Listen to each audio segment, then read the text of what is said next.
আজি আমাৰ তিহাৰ বিদায় সমাৰোহ দ্বিতীয় দিনা প্ৰথম যি কাৰ্যসূচী আছিলে 12ৰহনীয়া সাংস্কৃতিক শোভাযাত্ৰা ইতিমধ্যে খুব সুকলমে আৰম্ভ হৈছে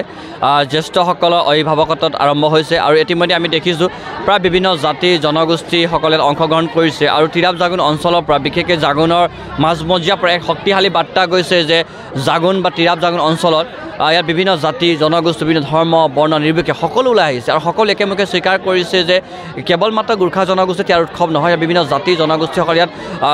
ঐক্য হোৱাটো প্ৰয়োজনীয়তা ঠিক এনেধৰণে আমি পূৰ্বতেও কৈছোঁ যে আমি অনাগত দিনত আমি আহোমসকলৰ যি তেওঁলোকৰ পৰম্পৰা আছে হাজং দেউৰী মিচিং ৰাভা কোচ ৰাজবংশী হওক বা আমাৰ মিচিং ভাইসকলৰ হওক বা বিভিন্ন জাতি জনগোষ্ঠী যি ধৰ্ম বৰ্ণ হওক আমি সকলো অসমৰ যি কৃষ্টি সংস্কৃতিক আমি আঁকোৱাই লৈ মেলি আমি নতুন প্ৰজন্মসকলৰ মাজত আমি বুজাব নতুন চিন্তাৰে আমি আগবাঢ়িব বিচাৰিছোঁ আৰু আজিৰ যি কাৰ্যসূচী আছে পৰৱৰ্তী যিমান কাৰ্যসূচী সাংস্কৃতিক অনুষ্ঠানবোৰ কাৰ্যসূচী আছে আমি সকলো ৰাইজৰ সহায় আৰু সহযোগিতা বিচাৰিছোঁ আৰু আজিৰ এই মঞ্চৰ পৰা আমি এটা কথা স্পষ্ট আকাৰে ক'বলৈ বিচাৰিছোঁ যে সাংস্কৃতিক কোনো ৰং কোনো ৰূপ নাথাকে সাংস্কৃতি মানে এক পবিত্ৰ এক অনুষ্ঠান আৰু এই পবিত্ৰ অনুষ্ঠান আমি সকলো শ্ৰেণীৰ ৰাইজক আহি সহায় আৰু সহযোগিতা কৰিবৰ কাৰণে আমি উদযাপন সমিতি হৈ আমি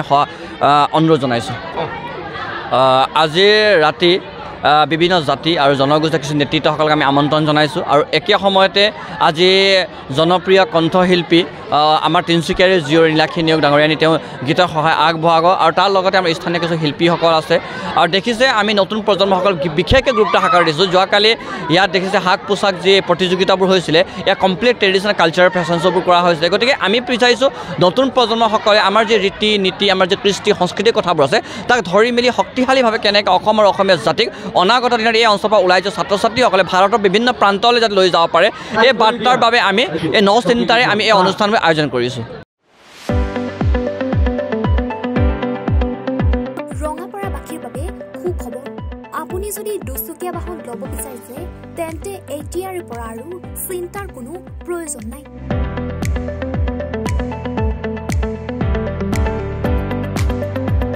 আপুনিও আহিব পাৰে ডিবিপি এছ'চিয়েটৰ বাজাজ টু হুইলাৰ ডিলাৰ